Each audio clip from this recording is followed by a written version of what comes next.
الحمد للہ وکفا والصلاة والسلام علی عبادہ الذین اصطفیٰ اما بعد فاعوذ باللہ من الشیطان الرجیم بسم اللہ الرحمن الرحیم تبارک الذی نزل الفرقان علی عبدہ لیکون للعالمین نذیرا۔ ایک دفعہ درود شریف۔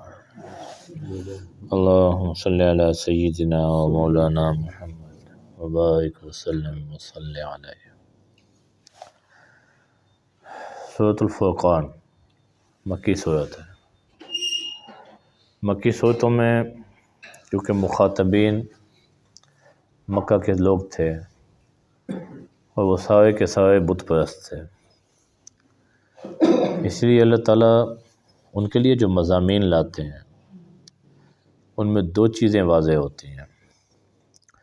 ایک تو ان کی الفاظ کی فصاحت و بلاغت کمال کی ہوتی ہے، کیونکہ وہ سارے کے سارے اپنے آپ کو زبان دان سمجھتے تھے، سخنور، اور وہ اپنے علاوہ تمام لوگوں کو اجمی کہتے ہیں۔ اجمی کا معنی عربی زبان میں ہوتا ہے گونگا، کہ اس کو بولنے کی لیاقت ہی نہیں ہے، بولنے کی صلاحیت ہی نہیں ہے۔ تو عرب اپنے علاوہ کسی آدمی کو گفتگو کا سلیقہ، گفتگو کی شائستگی اور گفتگو کے اسرار و رموز ان کا اہل سمجھتے ہی نہیں ہیں۔ اسی لیے مکی صورتوں میں اللہ تبارک و تعالیٰ جو مضامین بیان کرتے ہیں ان میں فصاحت و بلاغت کوٹ کوٹ کے بھری ہوئی ہوتی ہے۔ دوسری چیز، مشرکین ان کے لیے اللہ تعالیٰ نے 3 قسم کے احکامات وہ بیان کیے جو اکثر مکی صورتوں میں مشترک نظر آئیں گے۔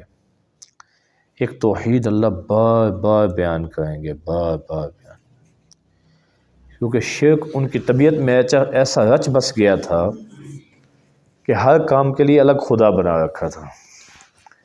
اب 360 تو صرف بیت اللہ کے اندر انہوں نے بت رکھے ہوئے ہیں، چھوٹی بڑی ہر قسم کی، یعنی انہوں نے پوری ایک کچہری بنائی ہوئی تھی، جیسے ایک کچہری بنی ہوئی ہوتی ہے نا، خداؤں کی بھی کچہری بنائی ہوئی تھی۔ چھوٹی چیز مانگنی ہے اس سے، تھوڑی اور بڑی چیز مانگی ہے اس سے، اولاد مانگنی ہے اس سے، اور بارش کے لیے یہ ہے، روزی کے لیے یہ ہے، ہر ایک، یعنی انہوں نے خود اپنے امور تقسیم کیے ہوئے تھے۔ تو اللہ تعالیٰ ایک تو توحید کو کھول کے بیان کرتے ہیں مکی صورتوں میں۔ دوسرا، نبی کریم صلی اللہ علیہ وسلم کی رسالت۔ ان کو بڑا تعجب ہوتا تھا کہ ہمارے جیسے انسان، اور وہ اللہ کا پیغام لے کے آئے ہیں، اللہ کو کسی فرشتے کو بھیجنا چاہیے تھا۔ تیسری چیز، آخرت۔ ان کا بڑا اشکال یہ تھا کہ انسان تو مرنے کے بعد مٹی ہو جائے گا، پھر یہ دوبارہ کیسے پیدا ہوگا۔ تو یہ 3 مضامین اللہ مکی صورتوں میں بار بار بیان کرتے ہیں، توحید کو، رسالت کو اور آخرت کو، اور یہی ایمان کی بنیاد اور ایمان کا خلاصہ ہے۔ تو اس صورت کی ابتدا اللہ تعالیٰ نے کی ہے، تبارک الذی نزل الفرقان علی عبدہ۔ وہ ذات بڑی بابرکت ہے جس نے فرقان کو اپنے بندے پر اتارا۔ فرقان قرآن مجید کی صفت ہے، صفاتی نام ہے۔ فرقان ایسی کلام جو حق اور باطل کے درمیان بالکل جدائی کر دے، فرق بیان کر دے، اور قرآن مجید سے زیادہ حق کو بیان کرنے والا اور باطل کی تردید کرنے والا کوئی کلام نہیں ہے۔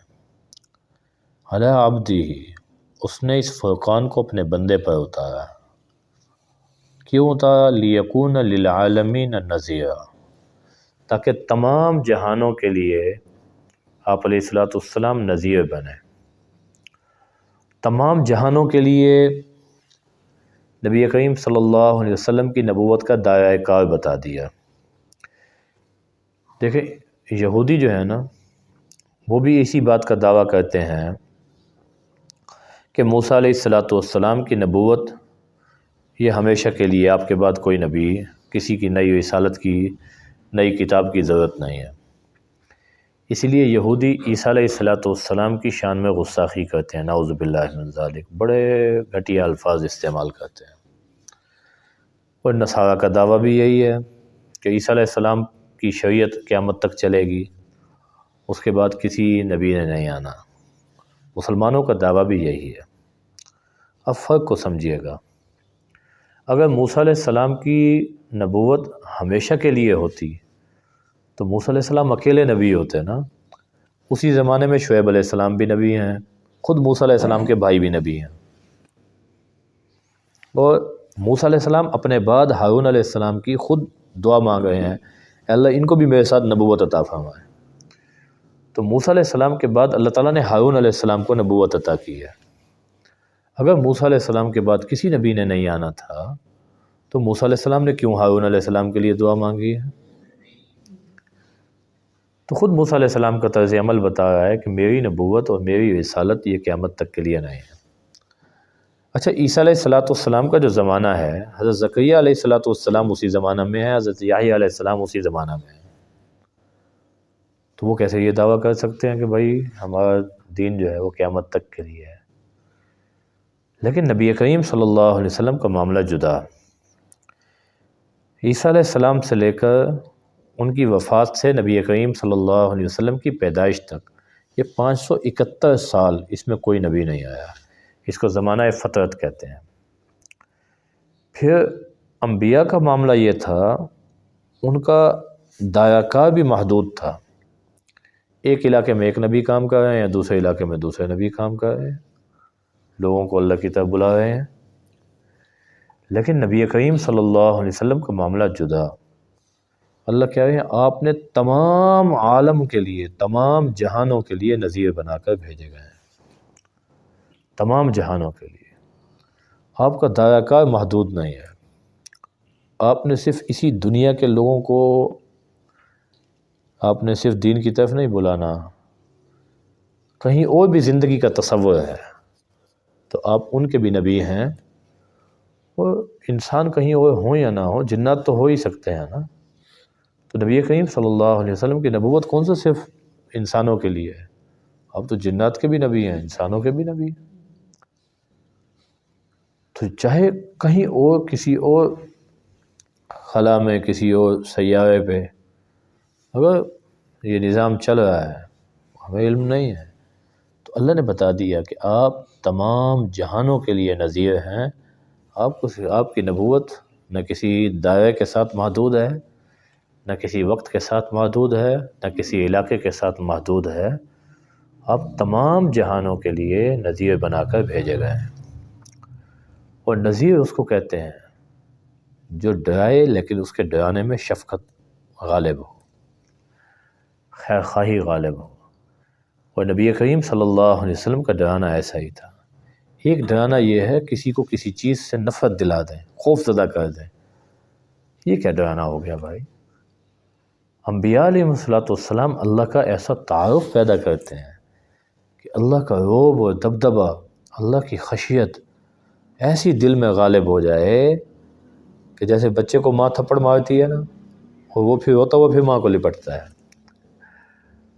تو اگر انسان سے غلطی ہو جائے تو اس کو پتہ ہو کہ بھائی میں نے یہی معاملہ صاف کروا لینا ہے، خدا نہ خواستہ یہاں میرا کوئی خامی رہ گئی تو آگے مجھے بڑی پریشانی ہوگی، تو وہ معاملہ صاف بھی اللہ سے ہی کروائے گا۔ اس کو پتہ ہے نا ایک ہی تو راستہ ہے، لا ملجا ولا منجا من اللہ الا الیہ، اللہ کے علاوہ وہ کوئی ٹھکانہ ہی نہیں ہے، سارا کا سارا نظام اللہ ہی کے ماتحت ہے۔ تو اگر ہم سے غلطی بھی ہو جائے گی تو انبیاء علیہ السلام ہمیں اللہ کی پکڑ سے ڈرا بھی رہے ہیں، راستہ بھی بتا رہے ہیں کہ پھر مسئلہ حل بھی یہیں سے ہوگا، تم واپس اللہ کی طرف آ جاؤ، پھر جا کے کام بنے گا، ورنہ کام نہیں بنے گا۔ آج مسلم شریف میں ایک حدیث پڑھی، نبی کریم صلی اللہ علیہ وسلم نے اللہ کی رحمت جو بندے کی طرف متوجہ ہو، اس کو مثال دے کے سمجھایا۔ آپ نے فرمایا ایک آدمی چٹیل میدان میں سفر کر رہا ہے، سارا اس کا پانی، اس کا کھانے کا نظام ایک اونٹنی کے اوپر اس نے لاد دیا۔ راستے میں کہیں آرام کے لیے رکا، اونٹنی کی مہار کھل گئی، وہ وہاں سے غائب ہو گئی۔ وہ اٹھا، بیدار ہوا، پیاس لگی ہے، دیکھتا ہے اونٹنی ہی نہیں ہے۔ اب وہ چٹیل میدان میں، صحرا میں، سخت گرمی میں وہ اس اونٹنی کو تلاش کر رہا۔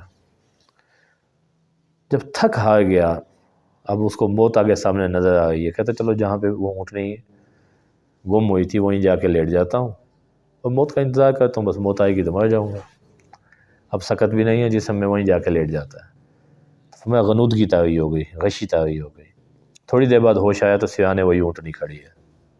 میں اتنا زیادہ خوش ہوا، کہنے لگا اللہم انت عبدی و انا ربک، غلطی سے کیا بیٹھا، اے اللہ تو میرا بندہ میں تیرا رب، کہنا یہ چاہیے تھا اللہ میں تیرا بندہ تو میرا رب۔ میں اتنا زیادہ خوش ہوا کہ غلطی میں زبان بھی لڑکھڑا گئی، غلطی سے یہ الفاظ ادا ہو گئے۔ میں جتنا اس بندے کو اپنی اس اونٹنی کے مل جانے کی خوشی ہے، اللہ کو اپنے ہر بندے کی توبہ اس سے زیادہ خوش کرتی ہے۔ اب یہ ہے نذیر، اللہ کا ایسا تعارف کروانا کہ بھائی غلطی ہو گئی ہے تو پھر کیا ہے، بھائی غلطی سے اللہ کا کوئی نقصان تھوڑی کر دیا ہے، اپنا نقصان کیا ہے۔ اللہ کی سارے کے سارے، حضرت فرمائے سارے کے توائے انس و جن سارے کے سارے کانو علی افجر قلب، دنیا کا جو سب سے گناہ گار آدمی ہے اس کے دل جیسے ہو جائیں، اللہ کی بادشاہت میں ذرا برابر کمی نہیں کر سکتے۔ اللہ کا کیا نقصان کیا ہے؟ اب بندہ یہ سمجھے کہ میں نے تو اتنا بڑا گناہ کر لیا ہے، میرے سے پتہ نہیں کیا ہوگا اور کیا نہیں ہوگا، نہیں بھائی۔ تو انبیاء علیہ السلام اللہ کا ایسا تعارف کرواتے ہیں جس کے اندر محبت غالب ہوتی ہے، خوف بھی ہو ساتھ محبت بھی ہو، کہ بھائی یہ جو گناہ کیا ہے اللہ کا نقصان نہیں کیا، اپنا نقصان کیا ہے۔ اور پھر اللہ کو بندے کا واپس آنا اتنا محبوب ہے کہ جیسے اس آدمی کو اس کا سارا سرمایہ اور جان سے ہی نا امیدی ہو گئی تھی، جیسے وہ خوش ہو ہے، اللہ ہر بندے کی توبہ پہ اس سے زیادہ خوش ہو ہے۔ تو یہ آپ علیہ السلام نذیر صرف کسی ایک علاقے کے لیے، عرب کے لیے، عجم کے لیے، صرف اس دنیا کے لیے نہیں ہے، تمام جہانوں کے لیے نذیر ہے۔ الذی لہ ملک السماوات والارض، اور وہ اللہ وہ ذات ہے اسی کے لیے آسمانوں اور زمین کی بادشاہت ہے۔ وَلَمْ يَتَّخِذْ وَلَدًا، اللہ نے اپنی کوئی اولاد نہیں بنائی۔ تم فرشتوں کو اللہ کی بیٹیاں بنا کے ان کی عبادت شروع کیے کھڑے ہو۔ یہودیوں نے عزیر علیہ السلام کو اللہ کا بیٹا بنا دیا، نصارہ نے حضرت عیسیٰ علیہ السلام کو، ایسا نہیں ہے۔ اللہ نے اپنے لیے کوئی اولاد نہیں بنائی۔ وَلَمْ يَكُنْ لَهُ شَرِيكٌ فِي الْمُلْكِ، بادشاہت میں، اقتدار میں اللہ کا کوئی شراکت دار بھی نہیں ہے۔ ایسا نہیں ہے کہ اللہ نے کام تقسیم کر دیے ہیں کہ یہ فلاں فلاں چیز فلاں سے مانگ لو، باقی آ کے میرے سے مانگ لینا، یہاں رش ہے، سوال ہی پیدا نہیں ہوتا۔ اللہ کی بادشاہت میں کوئی اللہ کے ساتھ شریک نہیں ہے۔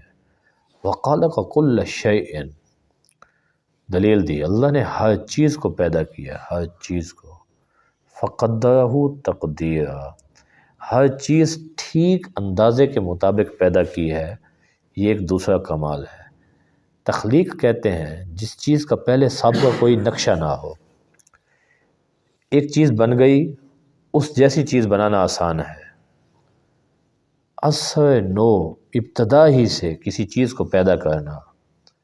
اب یہ جو روزانہ لاکھوں کروڑوں لوگ پیدا ہو رہے ہیں، وہ کئی اس سے زیادہ وفات پا رہے ہیں، ہر ایک کی شکل آپس میں نہیں مل رہی، ہر ایک کے فنگر پرنٹس بھی نہیں مل رہے، ہر ایک کی اللہ نے قد کاٹ ہر چیز اس میں فرق رکھا ہے۔ یہ تخلیق ہے، یہ پہلے سے کوئی نقشہ نہیں ہے کہ ایک ہی سیمپل کے بندے بنائے ہیں اور پھر اس کے بعد جو ہے بس اب لاکھوں کروڑوں آدمی جو ہے نا اسی سانچے کے مطابق اللہ نے بنا دی ہیں۔ یہ تو آسان ہے، تخلیق یہ ہے، پہلے سے کوئی نقشہ نہیں ہے، پہلے سے کوئی وہ نہیں ہے۔ ہر آدمی کی بناوٹ الگ ہے، کسی کی انگلیاں موٹی ہیں، کسی کی پتلی ہیں، کسی کا ہاتھ چھوٹا ہے، کسی کا بڑا ہے، کسی کا کیسے، ہر آدمی اپنی تخلیق میں ایک الگ شاہکار ہے۔ اللہ نے ہر چیز کو پیدا کیا، فَقَدَّرَهُ تَقْدِيرًا، ہر چیز کے اندر ٹھیک ٹھیک اندازہ رکھا ہے۔ ہزار سال ہو گئے ہیں، سورج اپنی رفتار سے ایک سیکنڈ بھی آگے پیچھے نہیں ہوا۔ یہ اللہ کا تقدیر ہے، اللہ کا اندازہ ہے۔ ہم لوگ لاکھ پیمائشیں کرتے ہیں، لاکھ چیزوں کو مینیج کرتے ہیں، پھر اس کے بعد جو ہے ایک دو دن بعد پھر وہ چیزیں بگڑ جاتی ہیں، لیکن اللہ کا اندازہ ایسا ہے، ہزاروں سال سے نظام چل رہا ہے، کبھی ایسا نہیں ہو کہ آپس میں تصادم ہو گیا ہو، سوال ہی پیدا نہیں ہوتا۔ وَاتَّخَذُوا مِن دُونِهِ آلِهَةً، اور ان لوگوں نے اللہ کے علاوہ دوسرے معبود بنا لیے ہیں۔ لا یخلقون شیئا، انہوں نے کسی چیز کو پیدا بھی نہیں کیا۔ اب انہوں نے کوئی چیز تخلیق کی ہوتی پھر یہ ان کے آگے گڑ گڑائے ہوئے ہوتے، تک بھی بنتی تھی۔ اچھا پھر اس سے بڑی مصیبت یہ ہے، چلو کوئی چیز پیدا نہ کرتے، خود تو کسی کی مخلوق نہ ہوتے نا۔ وہم یخلقون، یہ خود مخلوق ہیں، خود محتاج ہیں، یہ اپنے وجود پہ خود قادر نہیں تھے، تو یہ کسی اور کو کیا وجود بخشیں گے، کسی اور کو کیا یہ فائدہ دیں گے۔ وَلَا يَمْلِكُونَ لِأَنفُسِهِمْ ضَرًّا وَلَا نَفْعًا، یہ اپنی ذات کے لیے نہ کسی نقصان اور نہ کسی نفع کے مالک ہیں۔ وَلَا يَمْلِكُونَ موت، اور نہ یہ موت کے مالک ہیں، ولا حیات، نہ زندگی کے، ولا نشور، اور نہ دوبارہ اٹھنے کے۔ جب یہ ساری چیزیں ان کی ملکیت میں نہیں ہیں، پھر ان سے اپنی ضروریات مانگنا انسان کی کم عقلی ہے اور کیا ہے۔ اللہ ہمیں یہ باتیں سمجھ آ دیں اور ہمارا دل اس پہ آمادہ ہو جائے کہ ہر کام جو ہے وہ اللہ سے بنے گا، اللہ کے علاوہ کسی سے نہیں بنے گا۔